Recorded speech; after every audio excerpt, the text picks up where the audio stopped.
I am Anthony from HNE, and you're watching 10 Questions. Today I'm here with Tyler, the Antenna Man. I will ask 10 questions about his experience as a tech YouTuber, as well as what led him onto that path. Hi, Tyler. Hey Anthony, how are you doing? I am horrible at answering this question, so we're going to move on. I I understand. have 10 questions to ask you that I more or less ask everyone, but it's adjusted specifically for you. If at any time your responses leave an opening, I may ask a follow up question. Are you ready to begin? Yes, Okay, so what entertained you while growing up? that's a good question. Thinking back to my childhood, I was more of a tinkerer, person who created content rather than playing with toys. So while my brothers were playing video games and watching cartoons, I was actually watching news, the local news, and trying to get TV stations on rabbit ears on multiple TV sets. So I think back to entertainment as a kid. A lot of it was the local media that I had access to. It was local TV stations. I used to look up to the journalists that present stories every day. I used to listen to the local radio stations, call and requests, and had really good engagement with the DJs on the radio stations before iHeartMedia fired them all, which was really cool. But yeah, I'd say more or less entertainment growing up. It was pretty much like local news, local TV, and local radio. Well, that leads into did you ever? I mean, did you go to school for journalism or anything like that? Because it seems like the natural progression. So it's funny. I actually originally wanted to get into when I started college. My idea was to do radio because I was so passionate about it. I loved it growing up, and I saw right away that jobs were getting cut and that it didn't seem like a good outlook. So I switched to television production and adjusted from there. Different branches of video I'd experienced in sports. I did do a stunt with the local news station in my area, but after graduation, I started my own business and then eventually the YouTube channel. Well, that brings us to our next question. Then, what made you decide to start the YouTube channel? So it's funny. Originally, I think I was a junior in college at the time, and I was just uploading random content to YouTube, not thinking much about it. It was just kind of like random content. And I think I eventually thought, well, hey, I have this camera. Let me go review some products I have to help people out. And about a year later, I noticed I was making money off it. It wasn't that much. It was like maybe $2 a month or something. And I saw that like I was making money. I couldn't believe it. So I started to put out content, and then YouTube said you need 1,000 subscribers in order to get ad revenue. And that kind of made me upset because I was like, I lost my $2 a month. This isn't fair. So I just kept putting out more and more content, putting an effort into it to see, what would take off. And eventually it did and got me to where I am today. So then that brings me to two questions. Then, when did your YouTube channel premiere, and then when did you start getting serious about it? Because you mentioned that you kind of just throwing things up there, and then when you saw you're making $2.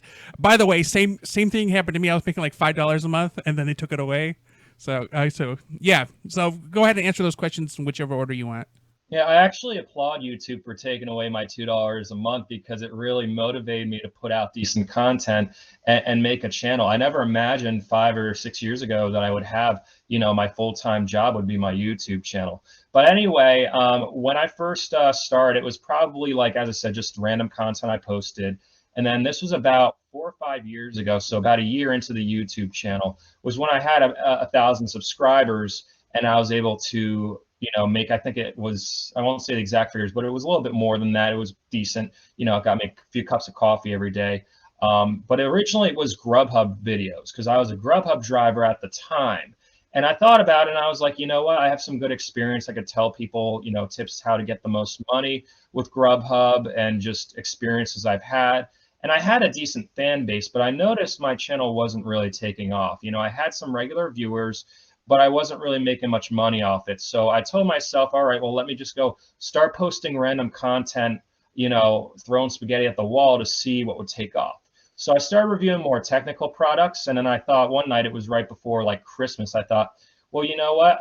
I know a lot about TV antennas, so let me just make a video about TV antennas. And I thought to myself, as I was making the video, I was like, this is not going to take off because the average American is stupid and they will pay for cable and satellite. They're lazy. They're not going to use an antenna. This is not going to go out to anyone. So, thankfully, I underestimated the intelligence of the average American. And I actually, it took off pretty well. The video I made about TV antennas took off. And so then I started posting more content on TV antennas. And, I realized that there was a market that wasn't being tapped into. There were a lot of people cutting the cord and just little to no information about what to do.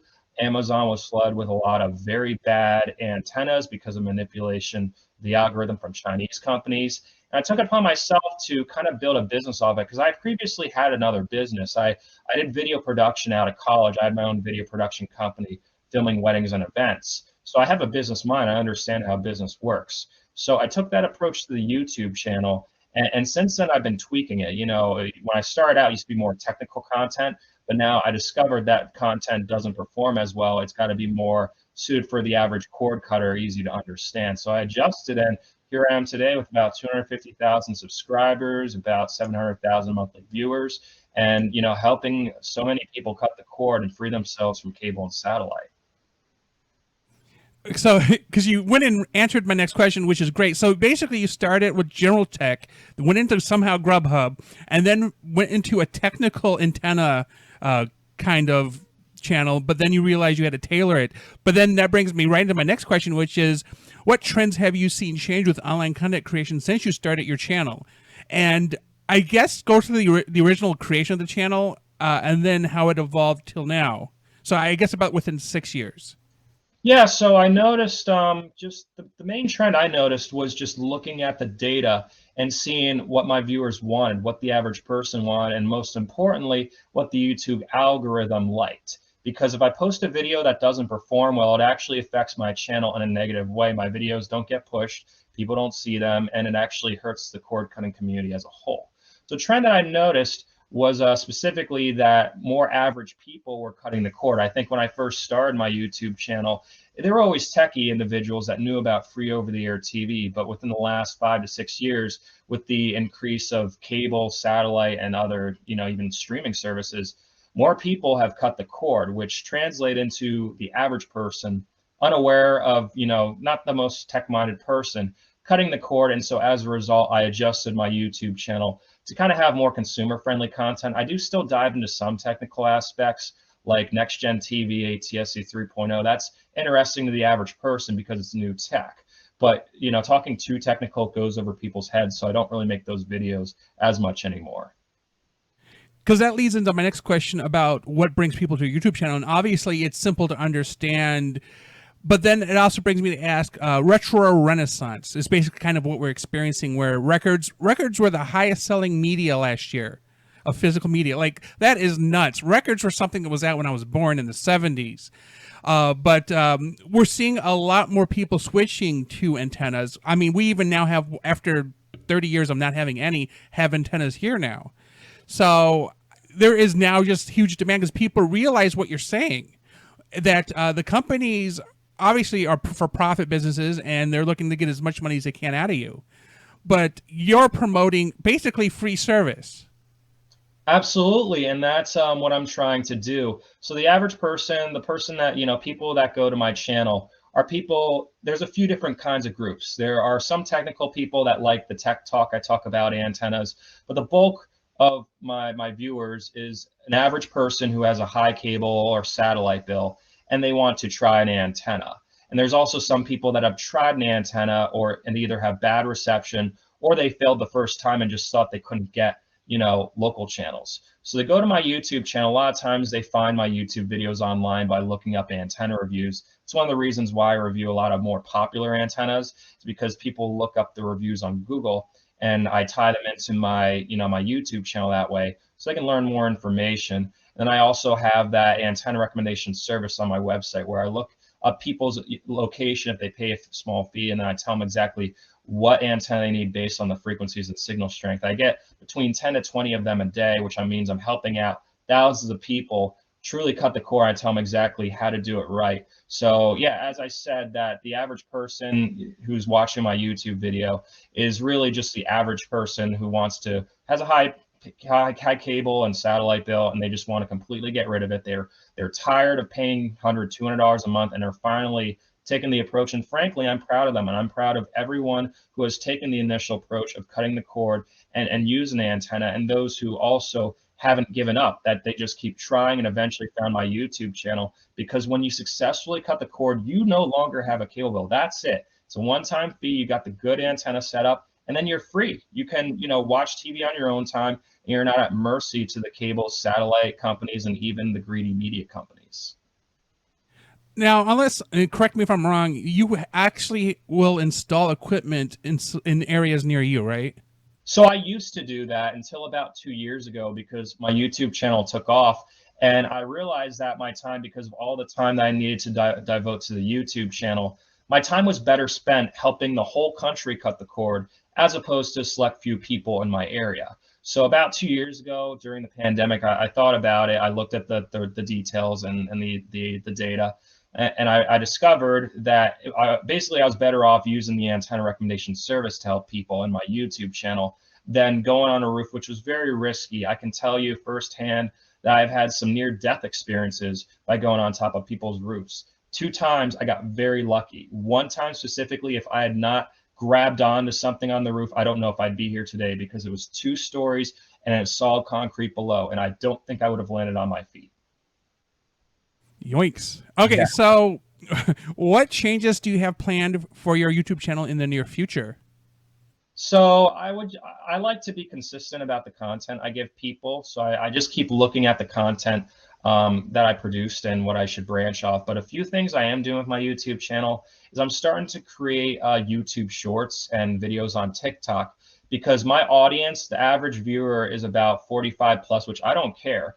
But there is a big gap with millennials and Generation Z. They aren't aware of antennas because they tend to like shorter form content, so they're not finding my videos. So as a result, I'm making more shorter form content both on TikTok and with the YouTube Shorts to hopefully get some more millennials and Generation Z interested in antennas. So that way they don't, have to pay for cable and satellite, because almost all my friends, most people I know are my age. They're in their 20s. Some of them are even under 20, and they don't know anything about antennas. I tell them I'm a YouTuber, they get all excited, and they're like, "Oh, you do YouTube? What do you do?" And I say, "I talk about TV antennas." Like they don't understand it. And I think that's a big problem for broadcasters, because you have these two generations that are not aware of how they can get your channel. And what they're doing is they're developing habits of streaming on video on demand. What's going to happen in 20, 30 years if these broadcasters don't start targeting them and promoting the fact they can get their channel with an antenna, because they're not paying for cable and satellite, they're using Netflix and Hulu. They're going to lose their audience. They're going to end up like AM radio that there's very few people listening to, and it's just going to be a wasteland. So, in a future scenario, let's say you had unlimited resources, what would you like to do with your channel? I would like to protect the average American from potential corruption in, both with local TV and just other stuff. Because if money is involved, there's a lot of big companies that own local TV stations. And if they have it their way, they would prefer you to pay for their channel than to get it for free over the air. And, a lot of companies are well intended. I think free over the air TV is going to be here for several decades. But what I would really like to do if I had unlimited resources, and I would still put up the fight even though I don't, is to protect it. If I see some kind of bill passing that would stop free over the air TV, or if I see a potential issue, as I do with DRM encryption on next gen TV, I will put up a fight. I will get my resources. I'll use my resources to get the facts, and potentially have a call to action where people can take steps to contact their representatives, contact the FCC, and prevent an issue from happening. Because most issues in modern society, whether it be political or just for TV, they happen because people aren't aware of what's going on behind the scenes. It's not until a law is passed that people are like, how'd this get passed? It's because it wasn't covered. So I want to be almost an alternative media outlet to expose corruption that's related to the media, because you won't get the media covering it, and to present it to my viewers. That way I can protect them and give them the TV the way it was supposed to be, free over the air. Do you wish to mention anything else about your YouTube channel? Well, I work a lot. The funny thing is, a lot of people think that the videos just come out of nowhere. I spend about like 7 to 8 hours a day on the YouTube channel. Even weekends, I tend to work. And I have so much work involved in it that I'm not able to see every comment. I get some people that will comment on my videos and say, "Oh, why haven't you responded?" It's like, I literally can't do it. So I do want to thank all my viewers, but do understand I'm pretty busy. And the reason why I offer the antenna recommendation service on my website for a fee is because I used to offer it for free and I got way too many requests. I would never leave my computer. If I gave away free antenna recommendations, I would just sit here all day and night and never leave, because I reach about 800,000 people. So I hope most people will understand that the service I offer is mainly to help people, not so much because I'm greedy and I want to charge for it. I physically wouldn't be able to do it, if I helped everyone out. So but yeah, I would say my YouTube channel should be considered in the public interest. I'm really there for the public, and I do everything I can to help people make the best decision when cutting the cord to select the best antenna and keep them up to date about what's going on free over-the-air TV. So let's say somebody did want a recommendation. How long does a typical recommendation session take? So what they'll do is they'll sign up on my website. It's usually within 24 to 48 hours. I'll get their request and then I'll run the reception report and take a look at everything and type up the email. Usually most people get it within a day or two, but if it's on a weekend, if someone fills out on a Friday, Friday evening, I probably won't get to it until Monday. I have a pretty quick turnaround. I offer a lifetime of support with the service. So, it's not like, here's your antenna, leave me alone, never talk to me again. I am there for people if there are issues, if they have any questions about how their house is wired, how to point the antenna, and even if they set up the antenna and there's still a problem with getting certain channels, which doesn't happen often, but when it does happen, I'm there for them and I make sure that they get it corrected everywhere I can. So do you have any content on other outlets, and how can people find out more about your content online? And I have 3 links. I have Facebook, which is facebook.com/antennamanpa. I have your website, which is antennamanpa.com. And then YouTube, which is youtube.com/antennaman. Yeah, those are the main things. I mean, I'm the antenna man, so I'm focusing on TV antennas and cord cutting. I don't really have any side avenues yet because this is I'm very passionate about my YouTube channel. That's why I decided to spend all my time on it instead of, doing other things on the side. If someday, for some reason, I'm no longer about it, I'll start some other stuff out. But I can tell you that the YouTube channel is my main thing. That's where the videos are, and then my Facebook is where I promote the videos, and my website is where people can sign up for my antenna recommendation. I should also mention one more thing, that if someone doesn't want to sign up or they don't have the money to, in every single video and even on my website, I have a general list of recommended antennas that I made on Amazon. I call it the Antenna Man store. I don't sell the antennas, but it's antennas I specifically selected that I feel are the best for certain situations. So everyone is free to check that out as well, because if you go that way, you're set up for success much better than if you went on Amazon, type in HD antenna, because then you're going to get a bunch of junk. Yeah, that is exactly how we got our DVR. I got the recommendation from your website, and it's the MediaTek one. It's spectacular. Yeah, there's a lot of different DVRs too, depending on, an individual's preference on what they're looking for in a DVR. But I definitely haven't recommended the bad ones out there. They're not in the store. It's only the good ones. Okay. So with that said, thank you, Tyler, for talking to me today. And for everybody else who's watching, go ahead and check out his Facebook, website, and YouTube. A lot of great information there. And thank you all for watching. Please remember to like and subscribe. Bye, everybody.